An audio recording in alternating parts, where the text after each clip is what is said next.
Mr. Fitri? Yes, yes. Assalamualaikum. Hi, everybody. Welcome to AI-EDUTALKS, a talk series organized by Akademi Pengajian Bahasa UiTM Cawangan Perak in collaboration with the collaboration group of 360-degree video-based learning and powered by the Center of Innovative Delivery and Learning Development, CIDL UiTM. Mr. Safwat, our topic today is current trends in AI and sustainable education in the African region. Interesting, right? Oh, wow, very interesting. Can't wait to listen to the topic. Yes, yes. So, Mr. Safwat, let us tell everyone today that we are currently live on two official platforms of CIDL UiTM, which are the CIDL YouTube channel as well as the CIDL Facebook page. Please don't forget to hit the like button and subscribe button to stay updated on our future events. I am Fitri, and joining me today is my co-host, Mr. Safwat. Oh, very a very energetic opening. Thank you Yes, of so much, course. Mr. As always, Fitri. Mr. Safwat. Yes, yes, yes. We are truly excited to have all of you here today. We've lined up an insightful session to explore how AI is revolutionizing the way educators teach and students learn, especially in creating virtual environments that can support, guide, and engage learners in meaningful ways. Just a quick note, everyone, AI EduTalks is proudly organized in conjunction with the upcoming ELSA 2025 conference. All right, so that's the poster. We'd also like to inform you that the abstract submission is now officially closed, but don't be sad. Don't be sad. You can still be part of the event by registering for our workshop called AI Inclusion Day webinar. All right, and this is the poster. Okay, this session is especially beneficial for educators looking to stay ahead in the AI integrated classroom. For UiTM staff, listen to this. If you join this webinar, you will also earn the required ICT training hours, which are compulsory for us to fulfill. Seats are limited, everyone, so we encourage you to register as soon as possible to secure your spot. Before we get started, just a quick reminder to all of you, dear viewers, if you have any questions for our speaker, please drop them in the live chat at any time, and we'll pick them up during the Q&A session. Yes, yes, yes, indeed. Well, today, Mr. Safwat, we are honored to have Dr. Sahid Opeyemi Adebisi from Nigeria. He is a lecturer and research scientist in the Department of Biological Sciences in Osun State University, with a focus on plant genetics, biodiversity conservation, climate change, and phytomedicine. So he has held a DAAD fellowship and collaborated with University of Göttingen in Germany, underscoring his global research. And beyond his scientific work, Dr. Adebisi is also the founder of GSLSN, Global Scholars and Leaders Support Network, a platform active across 70 countries, Mr. Safwat, that Oh, connects scholars, leaders, experts to empower youth and educational initiative worldwide. So GSLSN, under his leadership, has brought together 300 plus domain experts who support mentorship, research collaboration, leadership development for emerging scholars globally. So he is also a published author with works intended to bridge the gap between technical research and broad public engagement, such as his projects on bioverse as well as Ramadan in 360 degree. So without further ado, Mr. Safwat, I think let's welcome Dr. Sahid Opeyemi Adebisi, who will share his insight on the topic current trends in AI and sustainable education in African region. Doctor, the virtual stage is yours.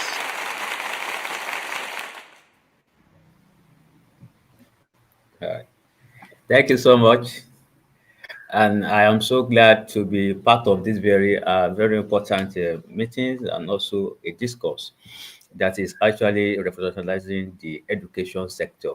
And I am so wonderfully impressed by this very team, Mr. Safwat Salim and also Mr. Fitri Salim. Salim, I don't know. Sorry. Yes, I'm, yes. I am just noticing that.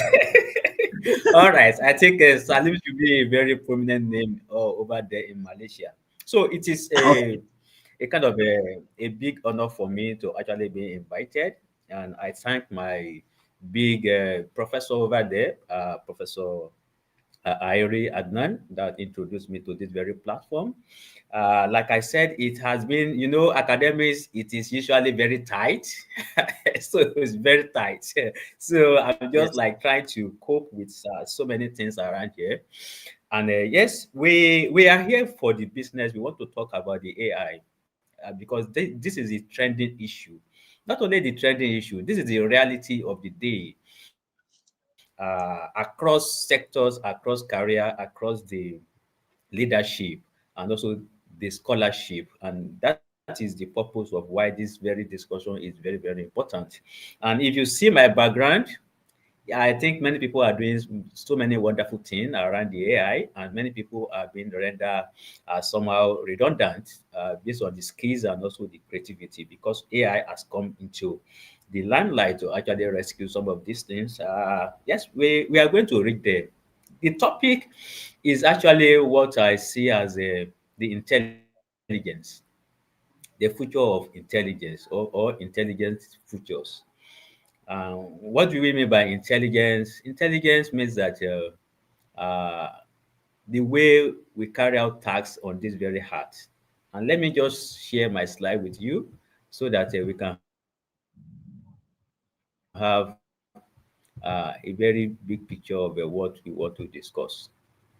So I think we can use that very format that we adopted then. Uh, we can have yeah, perfect.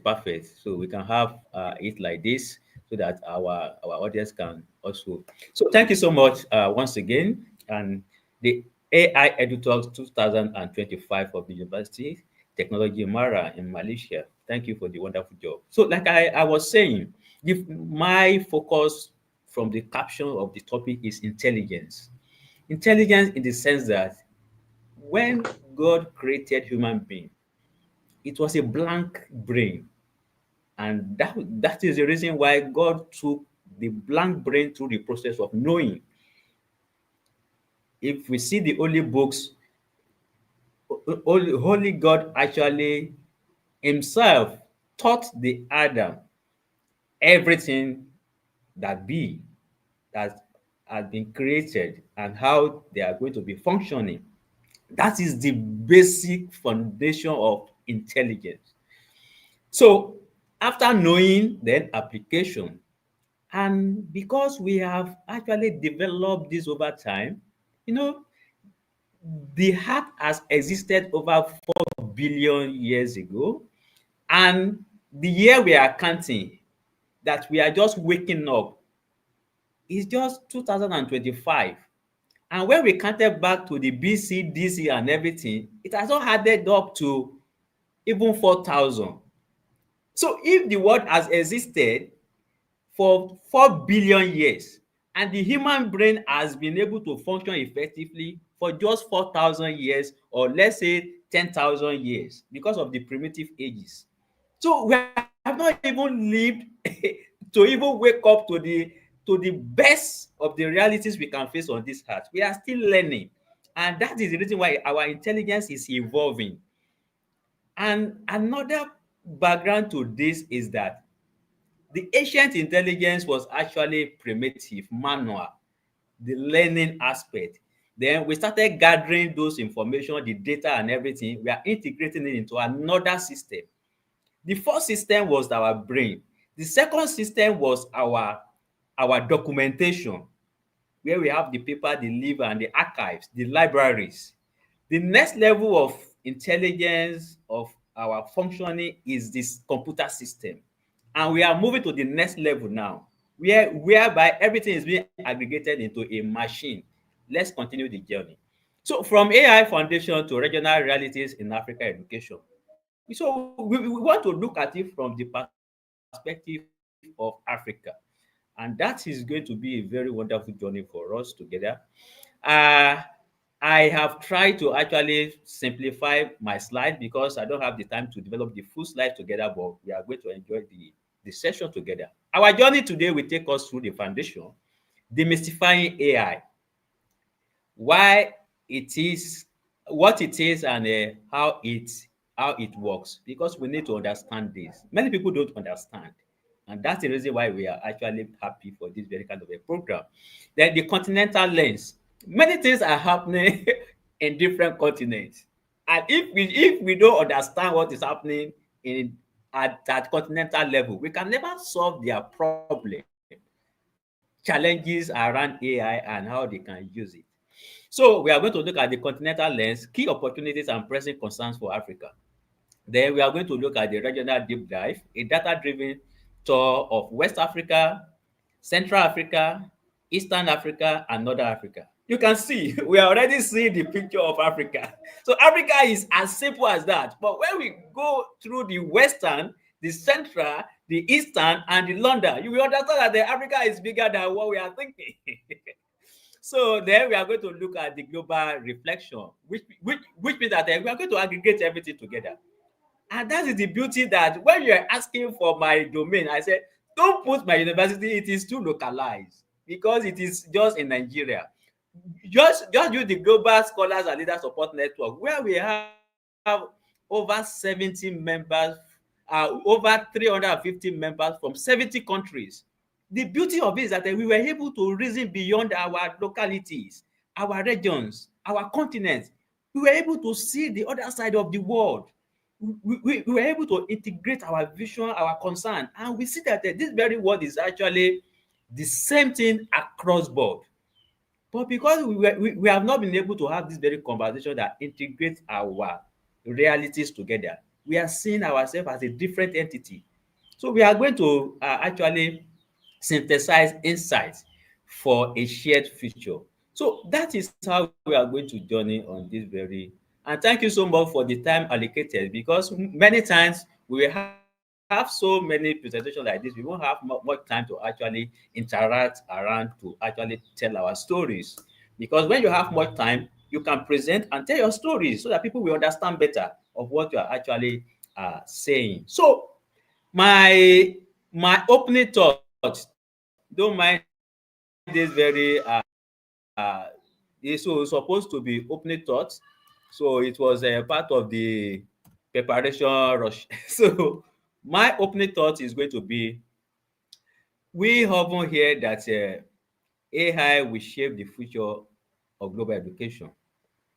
But from Africa vantage point, we see a more profound truth. It is a diversity of our global context that must shape the future of AI. The African story of innovation within constraints and community at core. It is not a sidebar to the global narrative. It is an essential chapter from which we all must learn.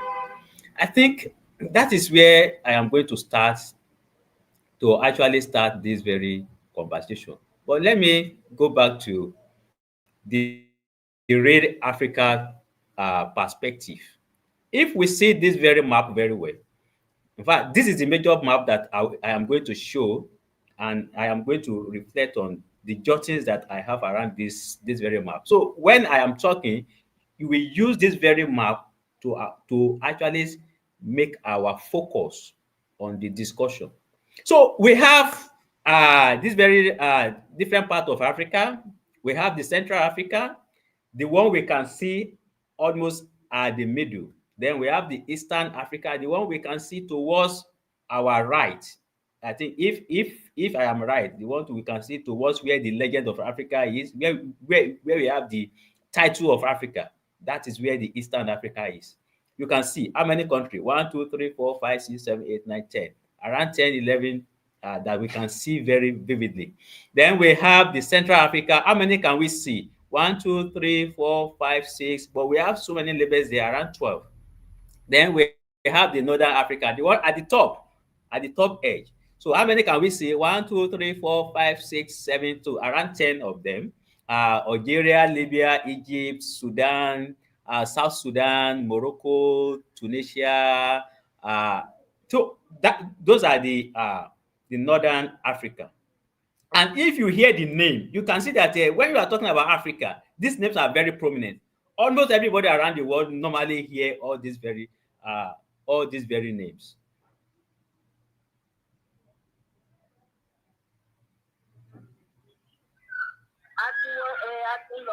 Oh, that one. So, hello, can you hear me, please? Yes, yes, Hello. doctor. All right, thank you. So then we have the Southern Africa. If you look at the base of that very on, at the bottom, you have this very cluster like 4 or 5 countries: the Namibia, the Botswana, the South Africa, the Swaziland, and also that's where we have the Southern Africa. And when you hear South Africa, that's where we have the South Africa. But if anybody is hearing South Africa from any part of the world, the person will think that South Africa is actually at the center or somewhere prominent. And South Africa got their independence very close to this very time. But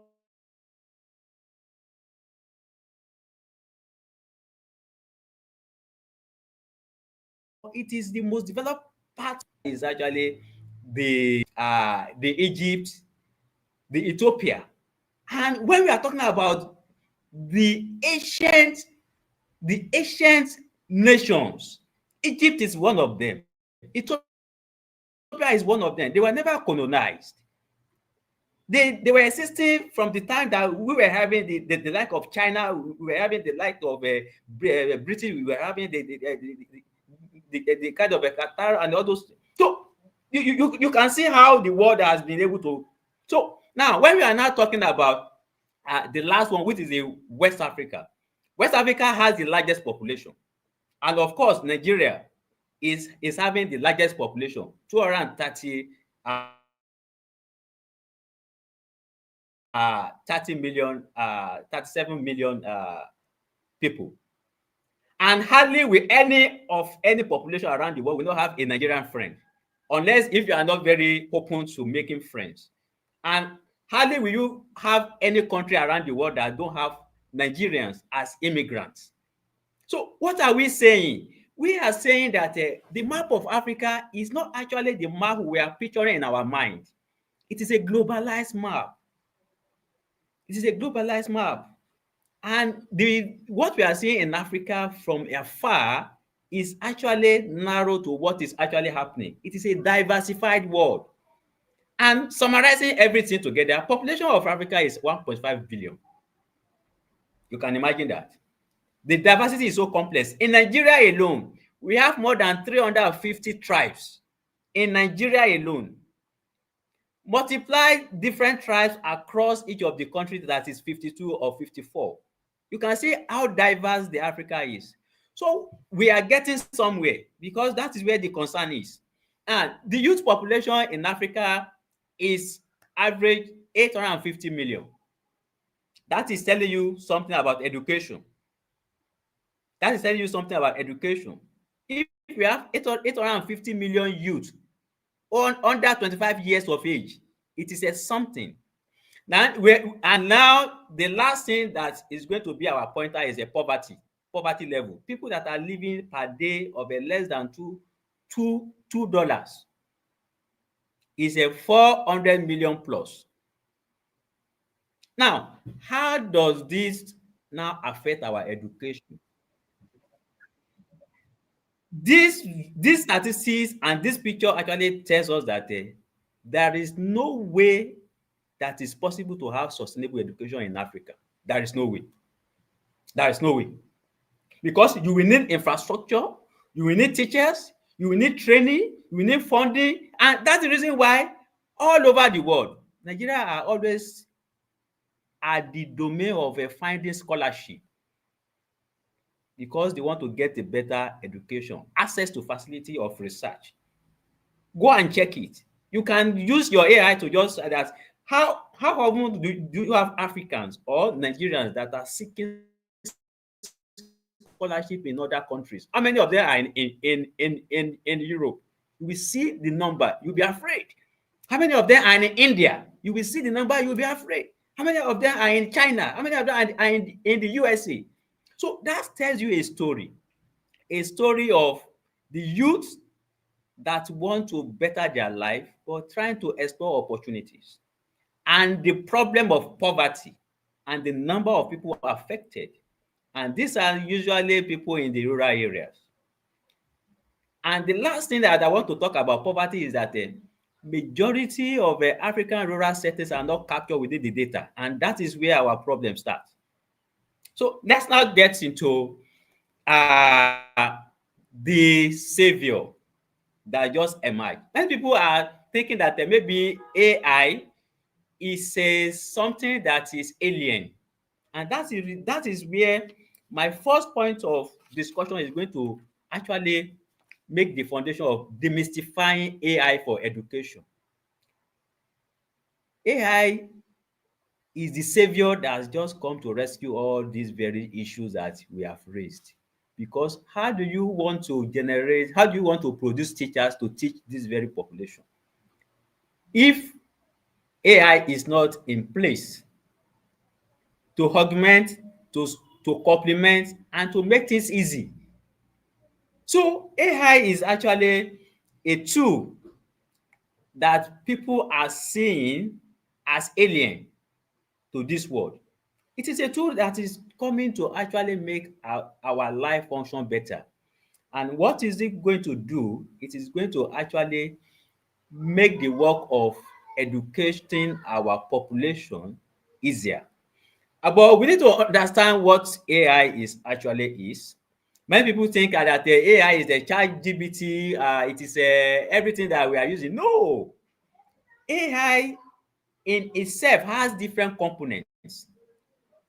And until we were able to explain to people, many people don't understand that what the AI means is bigger than the ChatGPT and what other things that they have been using. So the further component of the AI that we need to understand is data.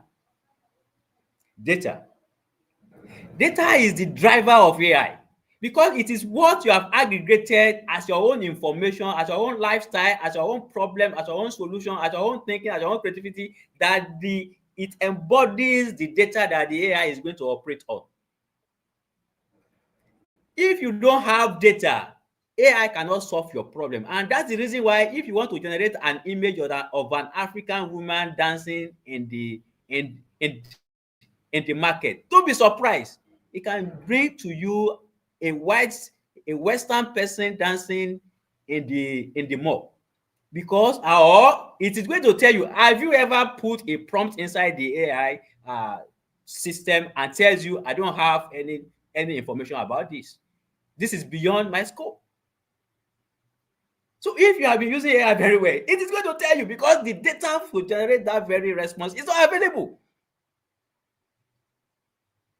So when you ask questions that is beyond what the data aggregated within the system of AI, it's not there. It's going to give you an error. It's going to give you a nonsense. It's going to give you something that is not meaningful, that's not correlated. And that's the reason why even the using of AI, you need to get trained to use it effectively.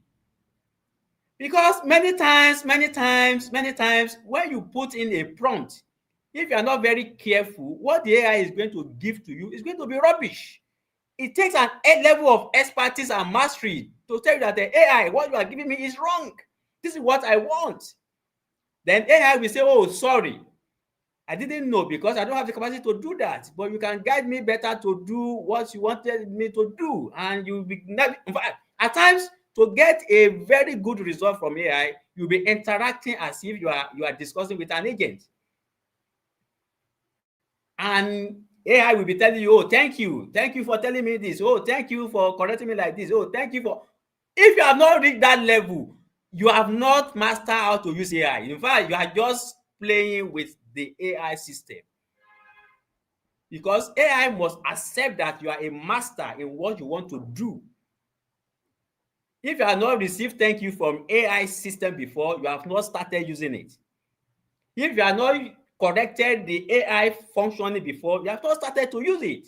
So it is not that you are just giving a prompt and it is giving you anything and you just accept it as a, and that is where I agree with most of the people that are saying that before we can deploy AI system that is available now, the open AI system that is available now in the education system, we need to train the people that are going to be using it. We need to train the users. Very, very correct. Because what the AI system that can be used effectively in any system is the system that has the data to design their own AI system, and the AI system is functioning for what their data is designed for. That is a perfect AI for that system. But an open AI is not perfect for all the systems. You need to have your data, you need to input your data, you need to aggregate your data, you need to train your data into a model that fits into your system. That is where data is first component of AI. So I the agree next thing with is you, doctor. algorithm. Yeah. I agree with you, So doctor. Yeah. algorithm, yeah. So algorithm is the next component of AI. How do you structure your data? How do you assemble your data? How do you clean your data? How do you train your data? How do you instruct your data? Give instruction layer by layer instruction to your data. That is algorithm. So algorithm is another component. The next component is the computing power. You want to actually design an AI system. Do you have the capacity? Do you have the knowledge? Do you have the recipe? Do you have the technology? Do you have the expertise? So so the person that is going to design that very AI system is a component of the AI itself. If you are not in health sector, you cannot design an AI system for health solution. You can't. Or else you want to kill people. If you are not in education system, you can't design an AI system for education. They need educationists. They need educators who understand how, and that's the reason why if anybody outside the education system want to develop a curriculum or curricula for any study, they are going to design rubbish. No matter the level of education of that, even if the person is a professor but not an educationist, he's going to design rubbish. And that is where computing power and domain of expertise are needed in developing a very functional and effective AI system. So now that we have understood the African context, we have understood the domain of the AI itself. Let's now move to the continental lens. What are the issues that we want to learn, that we want to dig out from Africa? What the first thing that we want to dig out is the data issue. In any report, World Bank report, the UN report, and everything, go and check the Africa statistics, the Africa report. You will see that the data is the problem. Integrity of data is very, very important. Corruption in data is a big issue. Manipulation of data is a big issue. Because of certain opportunities and certain things that maybe they want to benefit from something, they manipulate data. They falsify data. So these are the issues around data. So if are the available data in Africa has the integrity to give us the AI system that can solve our problem, I don't know answer. But I think you know the answers. Because the data we want to use for the AI system must be genuine, must have integrity, must be accurate. And the next thing is that the population of people that are generating the data in Africa, are they the true population? Are their opinions, are their own lifestyle, are their own realities captured? So data is an issue, is a big issue in Africa. Data bias, data shortage, data issues. Then we have another thing in Africa, which is a digital colonization. And of course, it is actually happening everywhere in the world, where the AI system we are actually using is a Western AI system, but we are using it in African context. That is where the issue of effectiveness and efficiency comes in. Can we get the accurate result? So that is contextual. So digital colonialism whereby, in fact, I can tell you, if not for recent, that most of the learning management system in Africa are being domesticated. In fact, I had an issue when I wanted to deploy school digitalization system in Nigeria. I had a claim from India, and the way the guy designed the LMS system, I said, I need this, I need this, I need it to localize it in the Nigerian environment. And we were actually arguing on that very context for almost 6 months. When I realized that that very person cannot deliver what I wanted, I quitted, and it landed me in a serious debt, because I have already deployed resources, I have already deployed the awareness and everything. And when we tested it in the 5 schools, we couldn't get results. Then that was how that very project flopped. So what I'm saying is that we cannot use westernized AI system in Africa challenges ecosystem. There is need to be hybrid. But before we can generate that very hybrid, we need a data to actually complement that very hybrid. Because the hybrid cannot work on a floated idea. We need realities that are rooted in our data and in our ecosystem to solve the problem. So data bias and digital colonialism is a big issue in Africa. Then infrastructure deficit. As at now, I think we have 43% internet penetration in Africa, based on the available report. So, and if we don't have 100% internet penetration across our rural area, across our urban center, even as I am talking now, don't be surprised if my network surge and I waited for maybe a minute, 3 minutes before I can reconnect. That is telling you that our infrastructure level, and it is even happening almost everywhere in the world. So what I'm saying is that the AI ecosystem in Africa, we need infrastructural capacity and resources.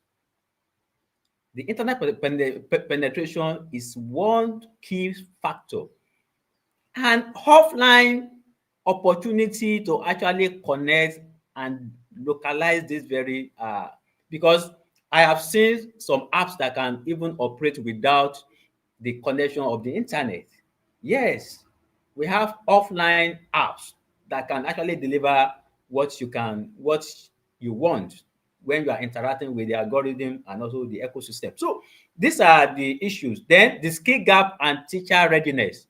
Let's talk about the skill gap. You know, if you float any training on AI today, people will be asking you that is it hard to use ChatGPT that they can use it? But where we started from, that have you used the AI that you are actually interacting with the AI and trying to get results that is perfect? They will say no. Then you need training or you don't need training? Definitely everybody needs training, because you need to understand the system you are using, on what basis is it operating. And even before you even start to use any system, you need to understand what the capacity of the system is. Like, for example, you want to use ChatGPT 4. The first thing as a user to ask is that ChatGPT 4, what are the things you can do and your limit of capacity? That should be the first question. So when you ask, it's going to download how that very ChatGPT 4 was structured and programmed, and what are the functions that it can perform. It can generate image of what, it can generate video of what, it can generate text of what, so it's going to tell you all these things. That is when you have the fundamental knowledge of what you can do with that very system. If you have not been able to do that, then you are just using a wrong system in a wrong way for a wrong purpose. And that's the reason why when you have the training in AI ecosystem, you will have the understanding of how to use it perfectly, and what for what, which for what, and how to get the best out of it. So the skill gap is very, very wide. As at the last time when we started our training on AI and robotics on the GSLSN, I think we have about 20% of the world population that are actually deploying AI in their ecosystem, whether business, whether entrepreneurship, whether school, whether hospital or something. We have 20% as the last fact that we got. So the 80%, which means that we are having a very wide skill gap. And people are not ready to learn. People don't understand. Until they started losing their jobs. And even I created a newsletter on creative industry. The graphic design should be warming up to quit because the AI has already taken over. People are generating flyers now with AI. People are generating posters now with AI, book cover with AI. So what is left for the graphic design? People are generating videos now. People that are acting, the film industry, the movie industry, people are using AI to generate movie piece by piece and make a whole movie that is very fantastic. So where I'm driving to is that the skill gap is very wide. Then teachers' readiness. Our teachers actually ready to learn? In fact, many teachers are afraid more than accepting to adapt. Let me repeat that very word. Many teachers are afraid more than adapting to that very change. And the more you delay to learn about the AI skill, the more you make your work difficult because the students you are teaching, whether you like it or not, they are more smarter. They are smarter than the way you are. A student is going to generate a response from the AI. Make my response to this very question of the teacher like a natural human being so that they don't dictate that it is AI that has written this very, and it's going to make it so. And anybody that is smarter is going to change certain phrases that you know that this is generated from the AI. But if you have the skill about the AI, definitely there is no how the person try to perfect something, no, this is coming from the AI. Because there is a fundamental intelligence of research that is going to tell you that without human research and fundamental knowledge, you cannot generate this very sentence like this. This is coming from AI. It is too generic. And that is where the issue. So the teacher readiness, I think it is a big issue. And from African perspective, I've not seen, if not recently, that the government is trying to let people learn about the AI deployment in education. And I've not seen that very materializing practically. Because until when I see that, yes, people are leaving the papers and people are digitally inclined, that is when I can agree that, yes, we are getting there. I've not seen the readiness from my own reality of what I have seen so far. Then ethical quagmires, privacy. But don't be surprised. Everything, the first problem that AI had when people started to raise alarm was that it can generate any confidential information from anywhere around the world. And that is when people started thinking privacy.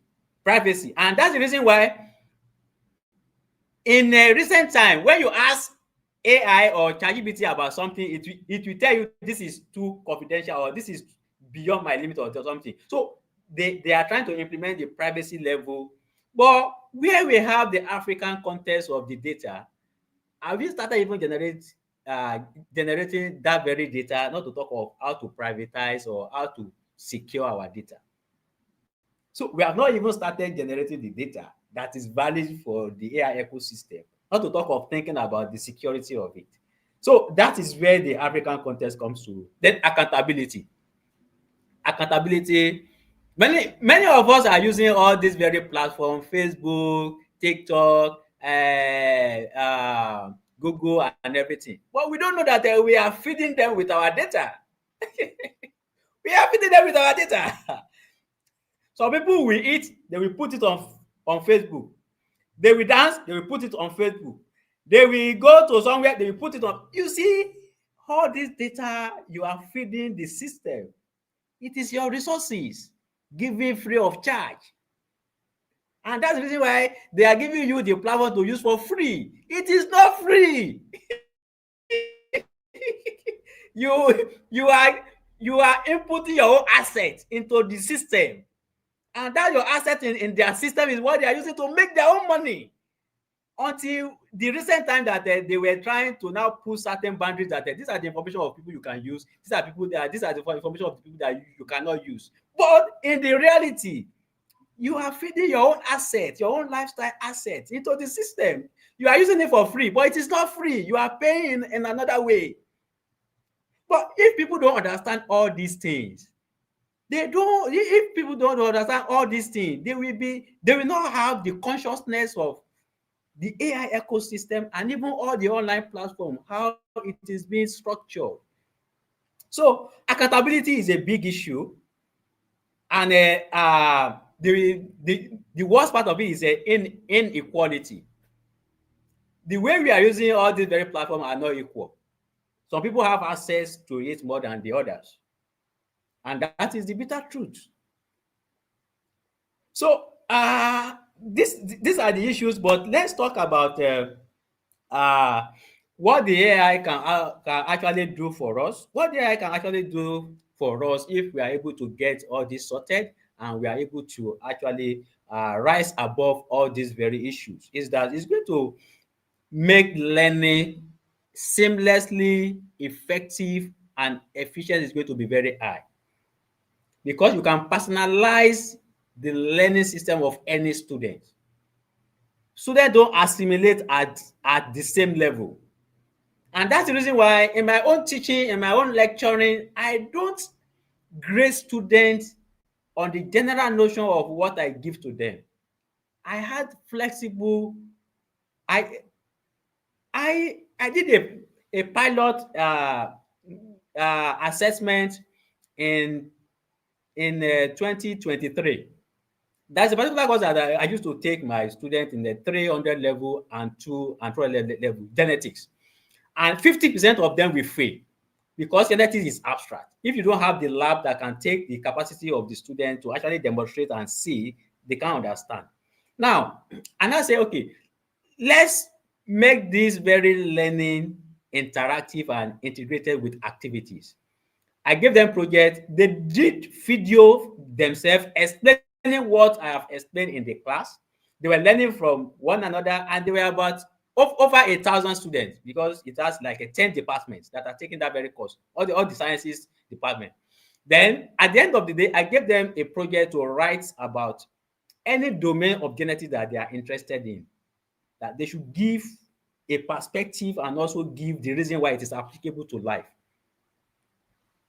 At the end of that very semester, all of them that took that very course performed excellently well. The least mark thank you. The least mark was around 50 because it is activity based. But if I give them tests, like, okay, I have taught you in the class, I give you tests to test your knowledge of how you assimilated. In fact, 40% is what I will get. 60% will fail because the level of assimilation, the level of understanding, the level of how to, and the AI ecosystem can help us achieve that. You can personalize the learning system of individuals because they are going to be interacting with the ecosystem based on their own pace, based on their own perspective, based on their own intelligence. And they'll be able to navigate through and get the best out of it, which is not possible with a one-on-one teaching. It is not possible. How do you expect me to dictate a weak student among the 1,000 students and be taking that very student step by step to get to understand, if not for activities? It is not possible. So what I'm saying is that the AI is going to help us in delivering the best and sustainable education in terms of teaching, in terms of imparting knowledge, in terms of upgrading the level of skill and understanding of these very students. The next thing is that teacher empowerment is going to empower the teachers to actually focus on how to develop an ecosystem that can deliver his own lecture, that can enhance his own research, better than discussing curriculum. You know, curriculum, they can give us the same curriculum. They will give to every one of us here, and we deliver it differently because of our own level of understanding on our own styles. So that is what curriculum is. But AI ecosystem is going to actually assist you to actually deliver the best way that is tailored towards individuals' interest. And also scalable access. Whatever we try to develop within the ecosystem of the AI, it is scalable. It can be reproduced.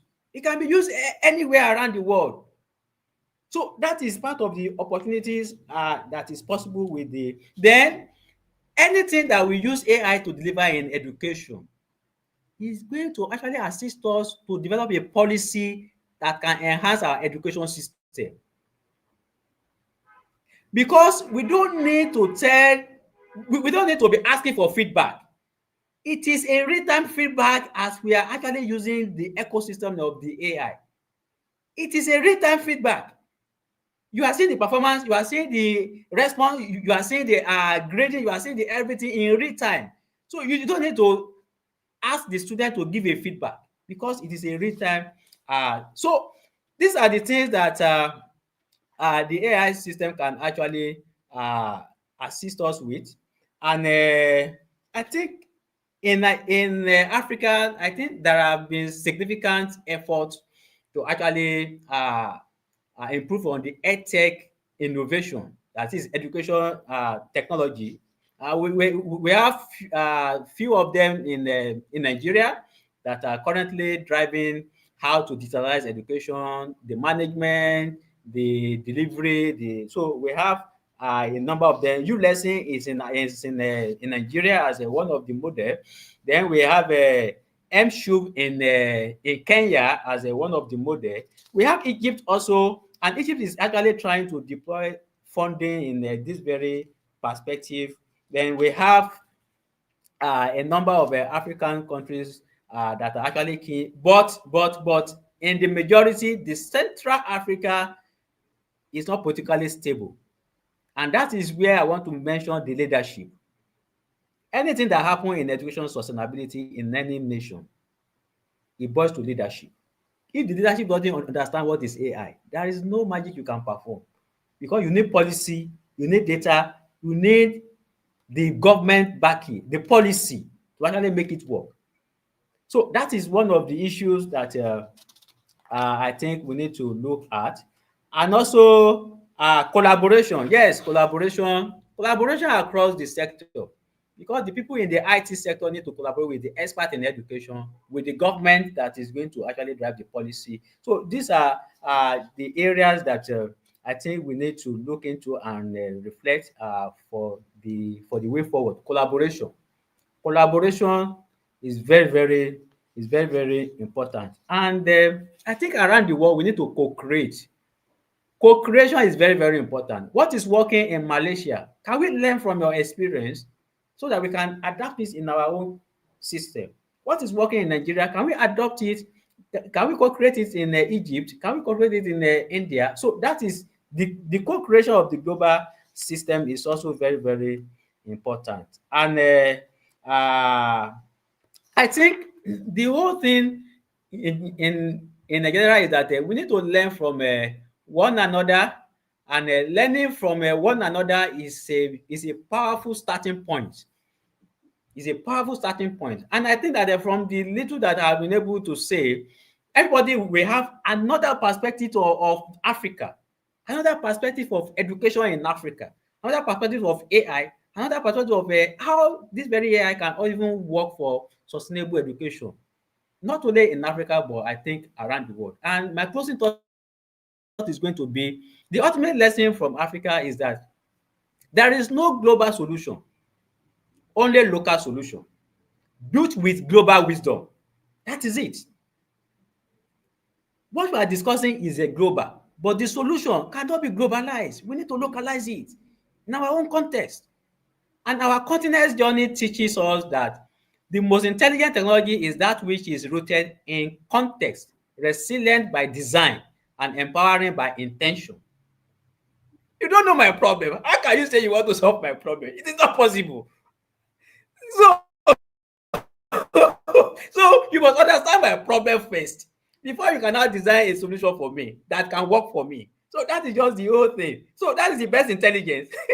the, the future of intelligence is the one that is localized, but in the global context.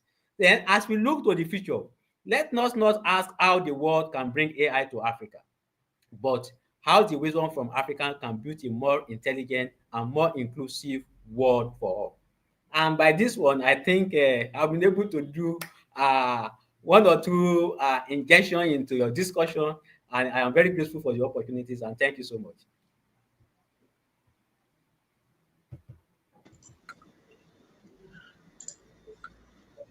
Thank you so much, Dr. Sahid. Woo! Very energetic. Yes, yes. I will say it's a thought-provoking session, eye-opening session. We learned a lot. We have We have learned a lot, Mr. Super, indeed.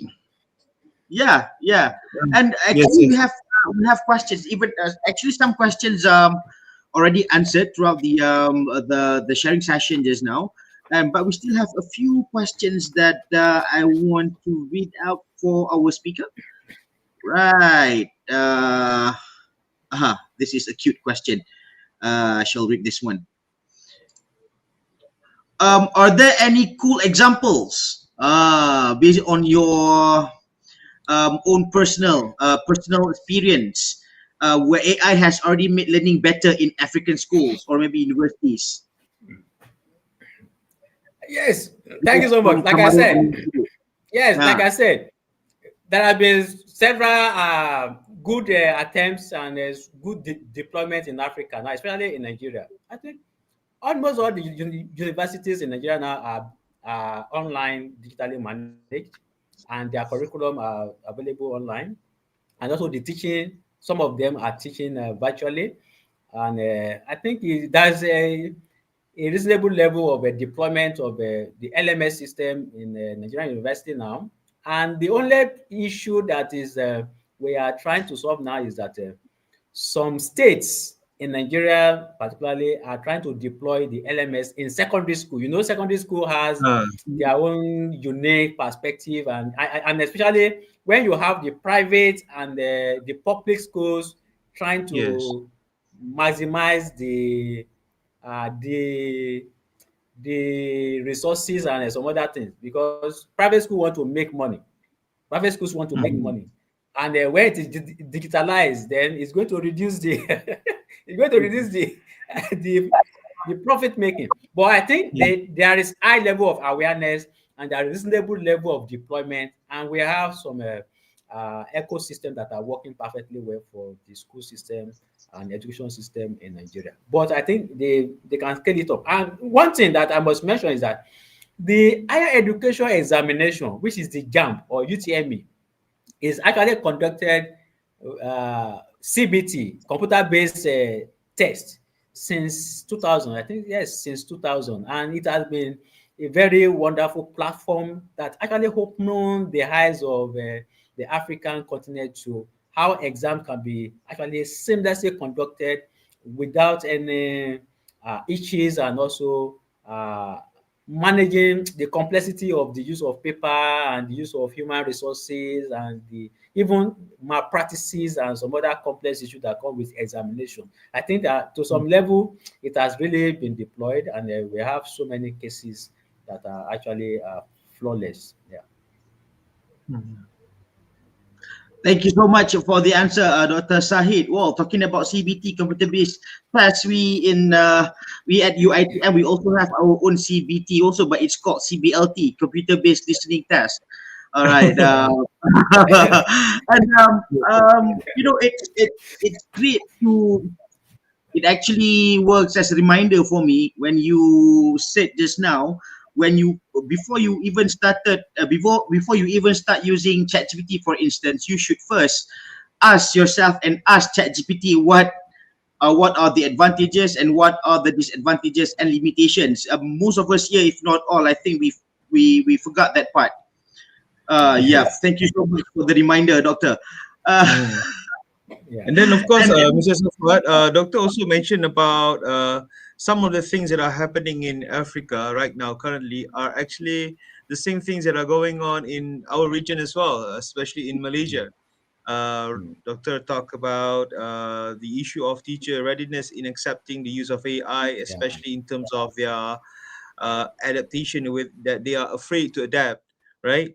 And about the ability of the teachers to actually personalize their teaching to the students through through activity-based learning, right? Those are the same things, actually, doctor, that we are currently facing now. Just one question, Mhm. personally for me, you talk about Western AI system that we are adapting and using it in the scope of African continent, and somehow it is not compatible in terms of the challenges and the ecosystems that are already in the AI with the actual local problems and situations that are happening in Africa. So, what are your suggestions for us to actually reduce this particular problem?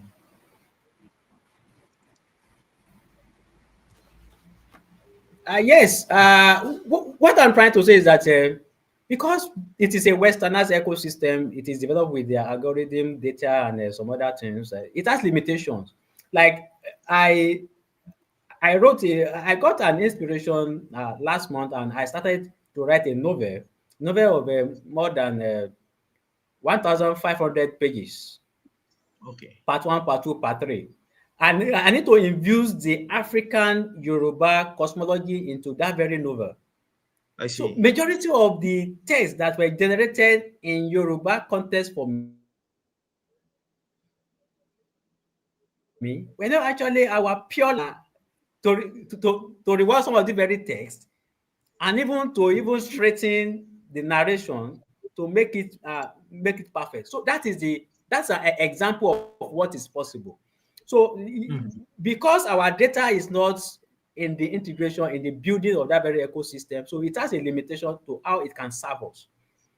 So Mhm. unless we want to have an idea of the what we can get from it generically, but in our own local context, we need to work more. We need to actually have more data and work more closer to this very ecosystem to integrate our own data into the system so that we can have like I have wanted to generate a black man in a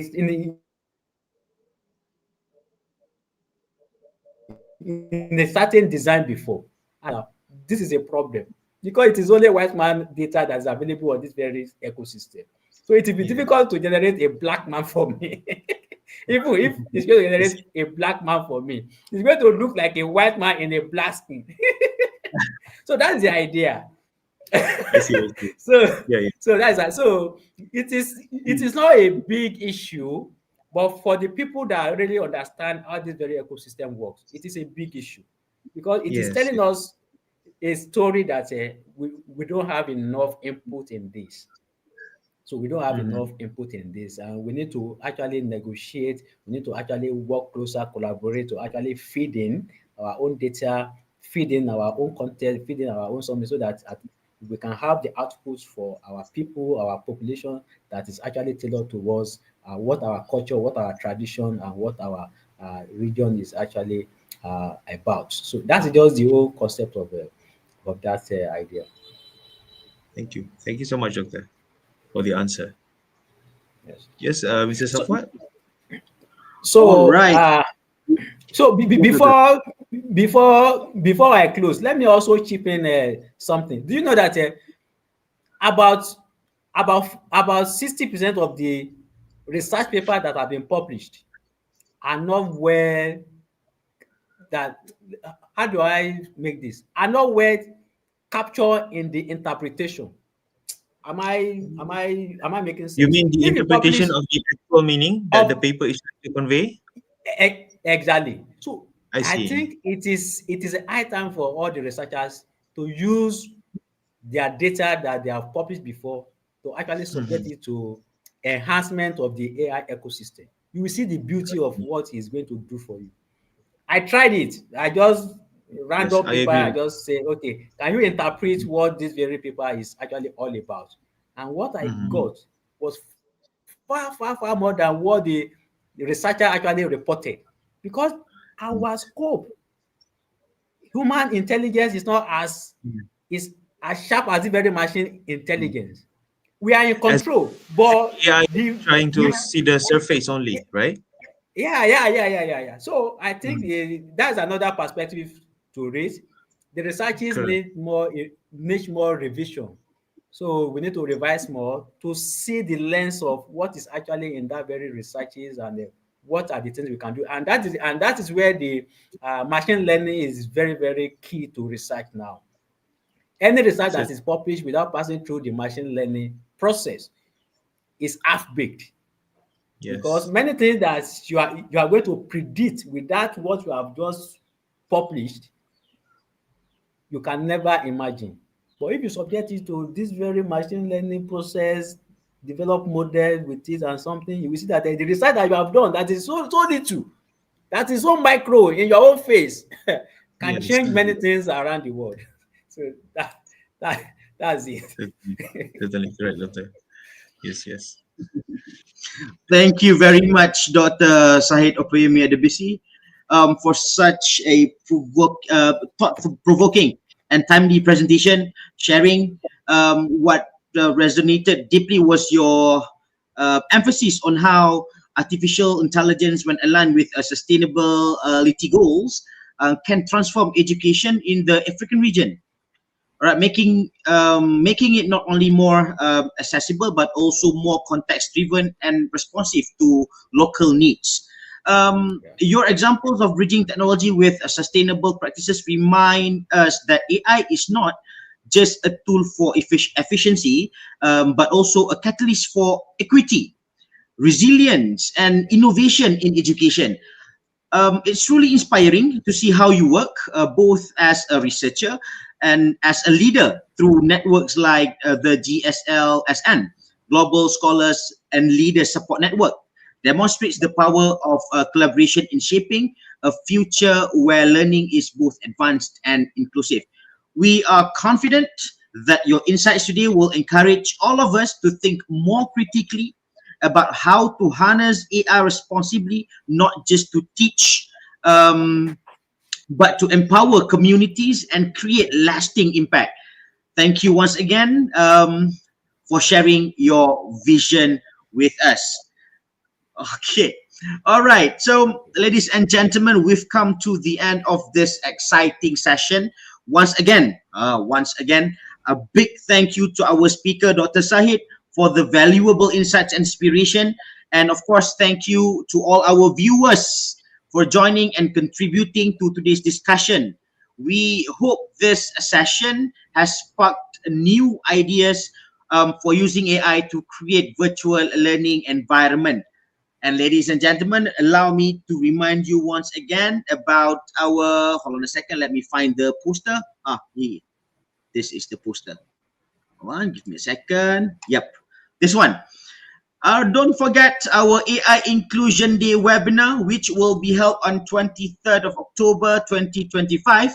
Don't worry, it will be conducted online, so you can join from the comfort of your own home or office.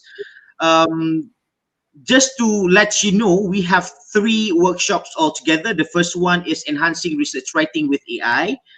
The second one is AI for automated grading and real-time feedback. And the third one is integrating AI for effective classroom delivery. All right, and all these workshops will be delivered by 2 distinguished, very experienced speakers. Okay, so please don't miss the chance. Yeah, please don't miss this opportunity. So for more information, please visit ELSA official website, or you can scan the QR code on screen. This is the QR code. Ta-da! All right, UiTM staff, if you join these workshops, you will also earn the required ICT training hours. Seats are limited, so register early to secure your spot. Mr. Fitri? Yes, yes, yes. Thank you very much, Mr. Safwat, for all of the informations. Please don't forget to join the AI Inclusion Day webinar that will be held on the 23rd of October 2025. Dr. Sahid, personally, I would really like to congratulate and thank you for the session today and for your effort with GSLSN network that helped, like what you said, co-create in adapting and adopting so that we can learn from one another. Thank you so much. Well, this, also, Mr. Safwat brings us to a special note. Today's session marks the final installment of AI EduTalks for this edition. We sincerely hope that the ideas, discussions, and the knowledge shared throughout this series have sparked new perspectives and encourage all of us to embrace the future of learning with openness and innovation. Rest assured, this is not the end. All right. We look forward to bringing you even more insightful sessions in the next editions of AI Edu Talks. So before we officially conclude, we'd like to kindly remind everyone to support us by hitting the like and subscribe button on our CIDL Facebook page as well as the YouTube channel.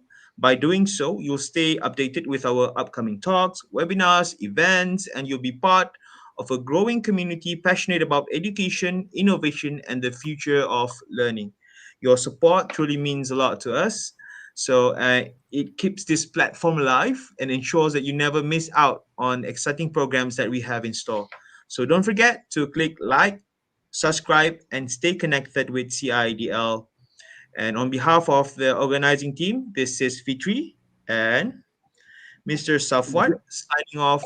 Thank you. See you guys in the next edition of AI Edu Talks. Assalamualaikum and bye bye. Inshallah. Thank you so much, everyone. Thank you so much, You're Doctor. Bye-bye. Thank you, Bye. Doctor. Bye. Assalamualaikum, everyone. Salam.